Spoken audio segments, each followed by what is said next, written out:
2025 সালে ইসলামী ব্যাংকে নতুন মুনাফার পার্সেন্টেজ ঘোষণা করার পরে 1 থেকে 5 লক্ষ টাকা ইসলামী ব্যাংকে এককালীন মেয়াদে জমা রাখলে এফডিআর বা ফিক্সড ডিপোজিট করলে প্রতি মাসে আপনার কত টাকা প্রফিট বা মুনাফা আসবে সেই বিষয়ে অলরেডি ভিডিও করেছি। তো ওই ভিডিওতে অনেকেই কমেন্টস করেছে যে ভাই, যদি আমরা 10 লক্ষ টাকা এই নতুন মুনাফার পার্সেন্টেজ ঘোষণা করার পরে এই 2025 সালে ইসলামী ব্যাংকে আমরা এককালীন মেয়াদে ফিক্সড ডিপোজিট করি, তাহলে আমরা কেমন প্রফিট বা মুনাফা পাব, এই বিষয়ে একটি ভিডিও করেন।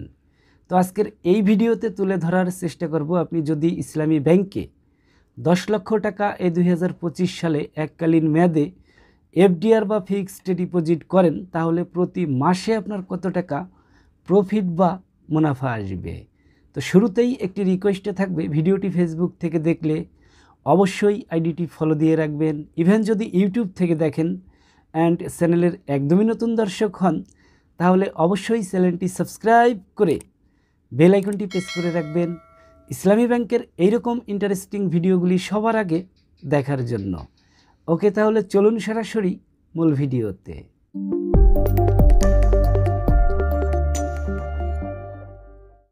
এই ভিডিওতে আমি শুধু 10 লক্ষ টাকার হিসাব দেখাবো না, এমনভাবে আমি আপনাকে বোঝানোর চেষ্টা করব যেন আপনি নিজে নিজে যে কোনো অ্যামাউন্টের হিসাব বের করতে পারেন। তো শুরুতে আমরা ইসলামী ব্যাংকের ওয়েবসাইটে প্রবেশ করব। তো আমরা ক্রোম ব্রাউজার থেকে টাইপ করব ইসলামী ব্যাংক, তারপরে আমরা সার্চ করে দেব। তো সার্চ করার পরে একেবারে শুরুতে যে ওয়েবসাইটটি দেখতেছেন ইসলামী ব্যাংকের অফিসিয়াল ওয়েবসাইট, আমরা এই ওয়েবসাইটে প্রবেশ করব। সো এইখান থেকে আমরা ডিপোজিট সেকশনে পেজ করব। সো এইখান থেকে আমরা Mudaraba monthly profit deposit account MMPDS এই সেকশনে পেজ করব। সো তারপরে আমরা একটু নিচের দিকে আসব। তো এখানে আমরা ডিপোজিট রেট যে পার্সেন্টেজের আইকনটি দেখতেছি আমরা এইখানে পেজ করব। তারপরে আমরা আরও একটু নিচের দিকে আসলে এখানে আমরা দেখতেছি ইসলামী ব্যাংকের সর্বশেষ যে প্রফিট রেট ঘোষণা করেছে 1/1/2025। সো এইখান থেকে আমরা ক্লিক হেয়ার এইখানে পেজ করব। এখানে আমরা দুটি স্কিম দেখতেছি। তো প্রথম স্কিম থেকে যদি আমরা একটু নিচের দিকে আসি, এখানে আমরা দেখতেছি Mudaraba monthly profit deposit scheme MMPDS, এটার মানে হচ্ছে ফিক্সড ডিপোজিট।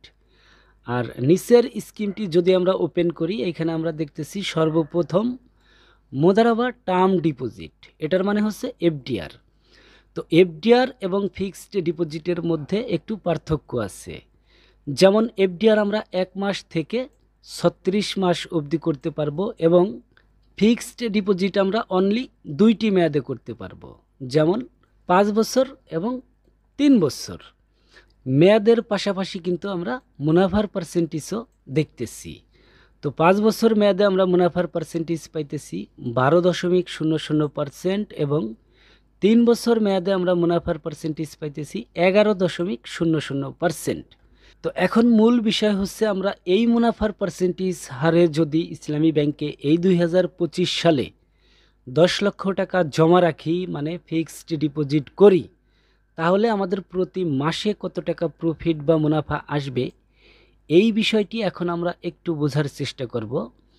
তো আমি অবশ্য গুগল ক্যালকুলেটর ব্যবহার করব, আপনি চাইলে মোবাইলের ক্যালকুলেটরের মাধ্যমেও হিসাবটি করতে পারবেন। সো একটু মন দিয়ে দেখবেন, আমি যেভাবে হিসাবটি করি সেম এইভাবে করলে আপনি যে কোনো অ্যামাউন্টের হিসাব কিন্তু বের করতে পারবেন। তো বিষয়টি আরও একটু ক্লিয়ারভাবে বুঝাইতেছি। যেমন আমি এখানে অ্যাট ফার্স্ট 10 লক্ষ টাইপ করে দিব। সো 10 লক্ষ টাইপ করার পরে আমরা পার্সেন্ট করব, আমরা মুনাফার পার্সেন্টেজ আবার একটু দেখে নিব। যেমন আমি 5 বছর মেয়াদের হিসাবটি আগে করি 12.00%। সো আমরা এখানে পার্সেন্ট করব 12.00% অ্যান্ড সমান সমান। তো এটা আমাদের 12 মাসের মুনাফা, মানে 1 বছরের মুনাফা। বাট 1 মাসের হিসাবটি বের করার জন্য আমরা ভাগ দিব 12 দিয়ে। এটাই আমাদের 1 মাসের মুনাফা। বাট এইখান থেকে আমাদের আয়কর ট্যাক্স কর্তন করতে হবে।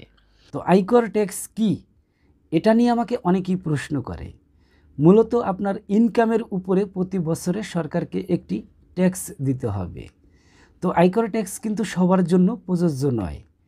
মিনিমাম যদি আপনি 10 থেকে 15 লক্ষ টাকা যে কোনো ব্যাংকে এফডিআর বা ফিক্সড ডিপোজিট করতে চান, তখন আপনার এফডিআর বা ফিক্সড ডিপোজিট করার পূর্বে আয়কর ট্যাক্সের রিটার্ন কপি জমা দিতে হবে।